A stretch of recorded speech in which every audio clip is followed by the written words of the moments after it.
कौन है जो तुम्हारा रास्ता रोकी? किसको मिला है ये अधिकार? उखड़ जाते हैं पर्वत के पांव जब तुम भरते हो हुंकार। धराए धरा जो असंभव को संभव करे वो विधाता है तू। और राजा धर्म से जो लड़े सारे दम से वो तेज तुझ में भरा।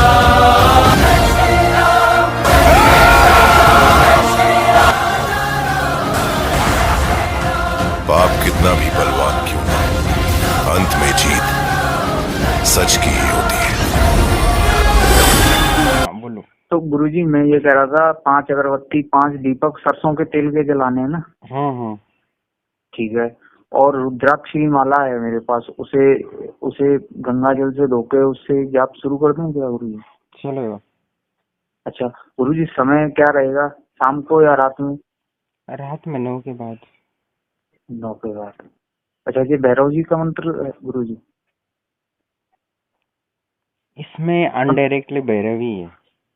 अच्छा तो ये उसी के लिए काम करेगा ना गुरुजी? जो फंटेसी गेम होते हैं जो क्रिकेट में टीम वगैरह बनाते हैं। मेहनत करोगे तब काम करेगा ना।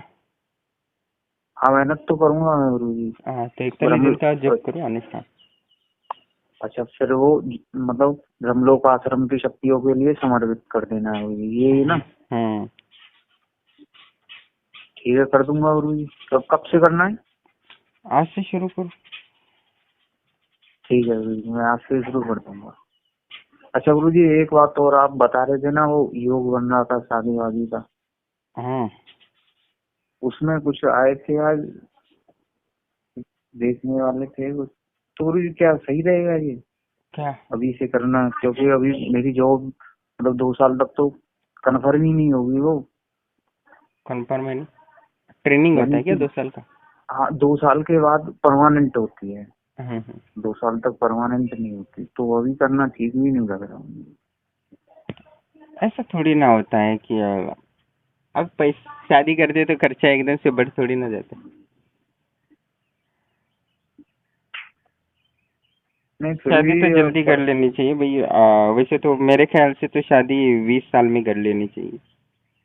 अरे वो उस समय भूत चढ़ा हुआ था ना, सरकारी नौकरी लगाएंगे। देखो अभी क्या हो रहा है ना, बहुत सारे नहीं लोग करी ना इसलिए। नौकरी के चक्कर में 40 हो रहे, 30 हो रहे, 45 हो रहे, 35 हो रहे और शादी नहीं कर रहे। तो बाद में उनका बच्चा कब होगा बताए? बड़ा होने के लिए 20 साल लगेगा, तब तक आधे बुढ़े हो जाएंगे। अरे नहीं लेकिन गुरुजी उस समय ना भूत चढ़ा होता है तो कुछ समझ नहीं आता है, ऐसा लगता है कि नहीं यही करो, पहले जॉब पकड़ो सरकारी नौकरी। अरे जॉब का कहा तो वो प्रोसेसर है, अभी बहुत लंबा खींचा है। पहले क्या था कि लोअर का बेटा लोअर होता था तो वो बचपन से ही उसकी प्रैक्टिस शुरू हो जाती थी। हाँ ये तो वो अलग बात था। अभी तो ये लॉन्ग बन गया है इतना कि 25 साल हुए तो भी पता नहीं चलता कि करने क्या वाला है। तो अभी तो वो तो है, अभी शादी तो जल्दी कर लेनी चाहिए। तो अभी योग बन रहा है, मैंने बताया था पिछली बार, तो अभी बन रहा है तो हाँ शुरू आपने करो। तब तक तो कुछ मुझे पता भी नहीं था, आपने बताया था ना तो मैंने कहा हाँ हाँ तो आ सही कह जाएगा, तो रहे इसलिए तो बताया। आप आश्रम से जुड़े हो तो हर चीज बताना जरूरी है। तो अभी देखो, अच्छा जो पसंद आए वो कर लो शादी जल्दी। चलिए देखते हैं गुरुजी। अच्छा ये आज से मैं ये शुरू करता हूँ गुरुजी पहले है। हाँ ये करो, ये त्रिकालदर्शी बना देगा आपको। भैरव, इसमें भैरव भी है, राहु भी है। तो इससे क्या होगा, सट्टे का नंबर देता है। नहीं नंबर वो नहीं चाहिए गुरुजी मुझे, मुझे वो उसमें क्रिकेट वाले में जाना था। वही बैटिंग बोलते हैं ना भाई। सट्टा यानी क्या होता हाँ है? बैटिंग होता है ना नहीं, एक तो होता है नंबर वाला ऐसे भाई। लगा दिया। बैटिंग यानी क्या होता है, उसे इंग्लिश में बोलते हैं, हिंदी में सट्टा बोलते हैं। हाँ क्रिकेट ठीक है। सट्टा हो या हो सट्टा हो, सट्टा सट्टा है ना। ठीक है। अच्छा अभी मुझे नहीं पता भाई तू कौन किसको सट्टा बोलते हो। ठीक है। नहीं अब तो उसे बोलते हैं गुरुजी, जैसे एक 100 में से एक नंबर आता है उसे बोलते हैं हम तो। ये तो हाँ ये भी वही है वैसे तो, शेयर मार्केटिंग भी वही है, एक ही चीज है ये सारी। जहाँ मतलब जहाँ परिश्रम नहीं करना पड़ता वहाँ ये सब एक परिश्रम ही कहाँ नहीं कैटेगरी। करना पड़ता भाई, ये मंत्र को सिद्ध करना पड़ता है, जान निकल जाती है सिद्ध करने में। परिश्रम क्या। हाँ ये तो है। नहीं, जो ये तो हमारे लिए है ना, हमें तो परिश्रम करना पड़ता है, लेकिन जहाँ से जैसे हाँ, और वो जो लोग हैं। पैसे लो देना चाहता है उसको क्या हाँ, परिश्रम है, वो दे दे, हाँ, चुप बैठ जाए और क्या। हम्म, अब देने पैसे लेना है तो परिश्रम है ना, पैसे देना हो तो कोई बात नहीं, शेयर मार्केट में जाओ कंगाल हो के आ जाओ और क्या। हाँ, हाँ, यही है। क्रिकेट लगा दो और पैसे गवा दो, उसमें क्या मेहनत लगेगी। वो हाँ, तो इसमें दिखता लगेगी है ना कि अब लाभ अब होगा, अब वो आशा होती है, और उसमें सिर्फ लूटना होता है, लूटने में क्या परिश्रम, हाँ, कमाने नहीं में वैसे जान गुरुजी, निकलती। तो देखते हैं, जान डाल दो, देखते हैं जान डाल पाते हो कि नहीं। ओके। नहीं डाल दूंगा गुरुजी, मैं 40 दिन तक करता हूँ फिर इसे। अच्छा गुरुजी, वैसे और कोई जो नियम वगैरह? प्रणाम दोस्तों, जैसे कि आप ऑडियो सुन रहे थे, हमारे जो आश्रम से एक जुड़ा व्यक्ति है, वो चाहता था कि वो कुछ जो बहुत सारे गेम निकले हैं तो उससे वो धन का अर्जन कर सके। तो वैसे तो मैं सट्टा या किसी साधना नहीं देता, सिर्फ 2 ही लोगों के दिए थे। उनको भी आधा-अधूरा सफलता मिली थी, पूर्णतः सफलता तो नहीं मिली किसी को। क्योंकि उतने में जान डालना पड़ता है ना, वो नहीं डालते कोई। तो 21 दिन नहीं होते और देखने लगते हैं क्या कब नंबर मिलेगा। वो दूसरी चीज़ होती है, इसमें लोक कल्याण की भावना भी रखनी होती है, तभी ईश्वर देता है। उसमें से आप ले सकते हो 20%, 30% या 50% से ज़्यादा अपने पास नहीं रख सकते उसमें, यानी खुद के भोग के लिए यूज़ नहीं कर सकते। कम से कम 50% तो दान करना ही पड़ेगा, इसमें कोई संशय नहीं है। तो वैसे तो मैं देता नहीं हूँ, पर मैं जब भी देता हूँ कि जो ये ऐसी साधनाएँ जो हैं, जो सट्टे या शेयर मार्केट की, वो मैं उन्हीं को देता हूँ जो आश्रम से काफ़ी दिनों से जुड़े हैं और लगातार ओम नमः शिवाय जप का समर्पित कर रहे हैं।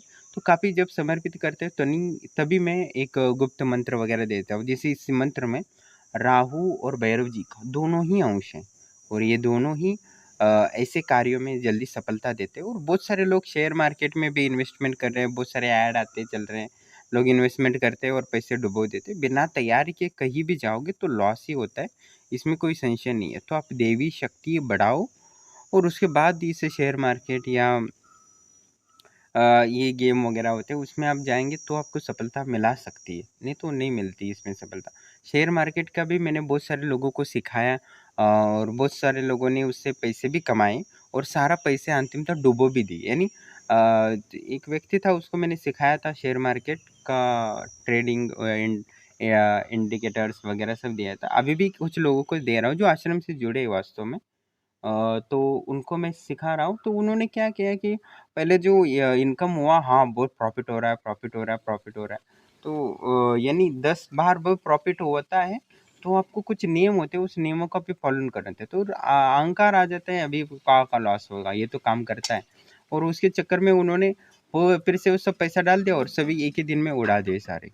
तो बहुत सारे नियमों का पालन करना पड़ता है, और अपने जन कल्याण का भाव भी रखना पड़ता है। मैं कुछ गरीबों के लिए दान दूंगा, जो कमा नहीं सकते उनको देना है, जो इस जन्म में उनका इतना भी भाग्य नहीं है कि वो खुद के बल पे पैसा कमा सकते हैं, तो उनको वो दान करना ज़रूरी होता है। क्योंकि आज आप समर्थ हो गए, वो पैसा मिल गया है, तो आज आपको किसी को देना ज़रूरी है, क्योंकि अगले जन्म या फिर कभी इतना कभी आप भी वीक हो ही जाओगे। ये तो प्रकृति का नियम है। आज आप ऊपर हो तो कल रंक बनोगे, फिर राजा बनोगे, फिर रंक बनोगे।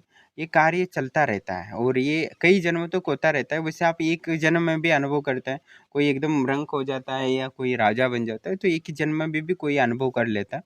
किसी को कई जन्म लगते हैं तब वो राजा बनता है या रंक बनता है या कंकाल बनता है। कंकाल तो हर व्यक्ति को बनना पड़ता है, और राजा भी हर व्यक्ति बनने का सौभाग्य खुला है। जैसा कर्म करता है वैसा मिलता रहता है। तो ये एक ये है, तो कहने का तात्पर्य है, आप इस साधना करते हो, ऐसे मंत्र मिलते हो, तो जन कल्याण का भाव रख कर ही करना है। जो गरीब लोग हैं, जो इस जन्म में भाग्य के कारण कमा नहीं पा रहे हैं, उनको आपको दान दक्षिणा देना जरूरी है, ऐसी सिद्धियाँ। क्योंकि राहु होता है वो गरीब जो पकड़ होते हैं, गंदे रहते हैं, उन्हीं के लिए होता है। और ऐसा पैसा जब आप कमाते हो तो उनको दान करना जरूरी है। ऐसा नहीं करते हो तो सारा पैसा लूट जाते हो। बहुत सारे मेरे से शेयर मार्केट की ट्रेडिंग ली, वो 100% काम करती है। इंडिकेटर्स वगैरह सब दिया था, पर उन्होंने क्या किया, पैसा मिला, पर किसी को दान नहीं दिया, बाद में करेंगे, अगली बार जब प्रॉफिट होगा ना तब दूंगा। अगली बार प्रॉफिट होगा ना तब दूंगा। ऐसा करते रहे और बाद में जितना कमाया था वो भी सारा लूट दिए और जितना कैपिटल था वो भी लॉस हो गया। तो जो नियम बताया वो नियम को पालन करना है, नहीं करोगे तो डूब जाओगे। जैसे हमारे बहुत सारे त्रिकालदर्शी थे, उनको भी बहुत सारे नियम बताए थे, कभी कोई ये नियम नहीं फॉलो, क्या करेगा ये जो छोटा बच्चा है, क्या बिगाड़ लेगा। तो उसके पश्चात उनकी सिद्धियाँ चली गई और दोष भी लगता है, गुरु दोष लगता है और देव दोष लगता है जो वचन को तोड़ते हैं। तो मैं उन्हीं को देता हूँ जो वचन को पालन करने में सक्षम होते हैं। और सिद्धियाँ भी मैं हर व्यक्ति को अभी देना बंद कर दिया हूँ। जो वास्तव में नियमों का पालन कर सकते हैं, अपना जान डाल सकते हैं, उन्हीं को मैं साधना करा रहा हूँ। क्योंकि फालतू लोगों को ज्ञान देते देखे मेरी आत्मा को जो स्थिति है वो नीचे ना गिरे। क्योंकि दो चीज़ें हम ऊर्जा दे रहे हैं लोगों को और वो समाज के लिए लाभ नहीं दे रहे, ना खुद के लिए कर रहे, अपना इंद्रियों की तृप्ति के लिए कर रहे हैं, ये तो व्यर्थ के कार्य कर रहे हैं। आपने नहीं देखा कि त्रिकालदर्शी बनने के बाद लड़के बटाने की कोई सोच रहे हैं, ये इंद्रिय तृप्ति हुई। और एक होता है त्रिकालदर्शी बनने के बाद समाज को लाभ दे रहे हैं, अपने परिवार को लाभ हो रहा है, ये एक होता है जिम्मेदारी, अपने कर्तव्य को निभाना। ईश्वरीय ऊर्जा को कहाँ लगाना, इंद्रिय तृप्ति और नहीं लगाना, इसे दोष लगता है, आत्मा का पतन होता है, इसके कई जन्मों का ये हो जाता है।